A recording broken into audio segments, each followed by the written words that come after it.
Hi everyone, Leon here. Welcome back to my channel, the best place to learn more in less time.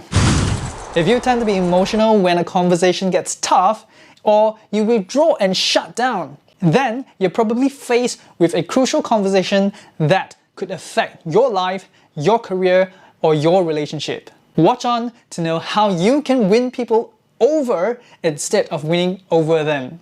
But first, the review of the book that I've read. Crucial Conversations by Kerry Patterson, Joseph Grenny, Ron Macmillan, and Al Switzler.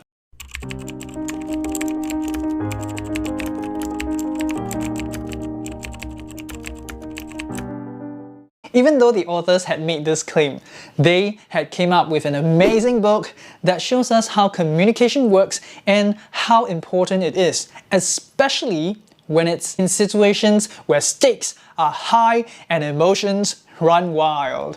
One of the things I love about this book is that it offers a quick summary of each chapter in the book. I think it's a thoughtful and convenient way for the readers like us to make a quick reference on certain learning. Or maybe I'm just lazy. In many ways, I find that the concepts in this book is very similar to The Third Alternative by Dr. Stephen Covey, where it talks about seeking to understand from the person's perspective, and then finding a shared meaning or goal to work together to find a win-win situation. While the third alternative goes on to share more examples from domestic to country levels on how we can achieve win-win in challenging situations, Crucial Conversations provide us with more specific skills to handle these situations. I'll highly recommend this book to all who wants to improve on how they communicate and to those who are in some sort of leadership position. The first one is to learn to be aware of when the conversation has gone crucial. Now this is very important because if you are not aware, then it doesn't matter if you have the skills to handle it, because you won't know when to use it.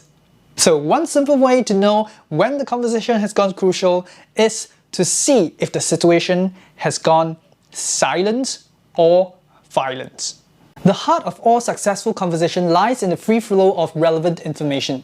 This means that people are willing to share how they feel or think openly and honestly, even when their opinions might be controversial or unpopular. This is important because the more accurate and relevant information we are able to have, the better we are in making quality decisions that will benefit both parties. When we go into silence, we are deliberately withholding information. This may be a way to avoid potential arguments from escalating, but it's restricting the flow of relevant information as well. Whereas when we go into violence, we are attempting to control or convince others to our point of view, which again restrict the flow of relevant information. Therefore, if you want to have a successful conversation that benefits both parties, then you first have to be aware of when the conversation has gone crucial. Take note that going into silence or violence can be from both you or the person you're communicating with. Therefore, be ready to assess not just the person, but your state as well. When any silence or violence is detected, take the appropriate steps to handle it, which comes to my second key learning in this book, which is safety in conversations. Have you ever been in a situation where someone has given you an uncomfortable or tough feedback and yet you didn't resist or get defensive about it?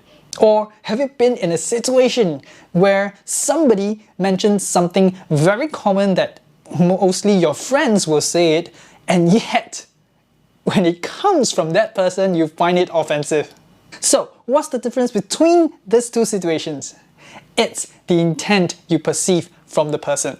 When you perceive the intent of the person is for your good or the common good, you will be willing to listen to some tough feedback. But when you perceive the intent as malicious, there's not a chance you'll be listening, no matter how gentle they deliver the message. Safety is very important in having a successful conversation, and the intent or purpose is the first condition for a safe conversation.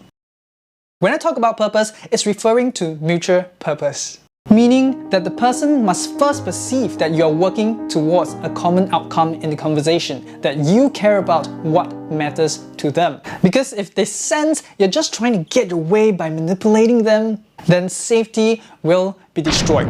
The other thing that destroys safety is the respect for one another. When people perceive that you don't respect them, the flow of information stops. So, what can we do to rebuild the safety of the conversation? The author suggested 3 skills that could help us rebuild this safety. When you make a mistake, apologize sincerely. It's simple yet effective. However, it's probably very difficult for those who have an inflated ego. This is where you have to decide which is more important to you, your ego or the thing that you want out of that conversation. Contrast is a statement that states something that you don't intend and something that you do intend.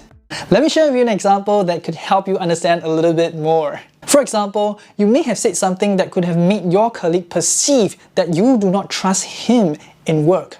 Therefore, he shuts down and stops the conversation. In this case, what you can do to rebuild safety is to come up with a contrasting statement, which could sound like this. I don't want you to think that I don't trust you in work. The fact is, I do, and I appreciate all that you have done. What I do want is your punctuality on deadlines, because this is very important to me as well as to the company. This skill is important when neither apologizing nor contrasting is appropriate.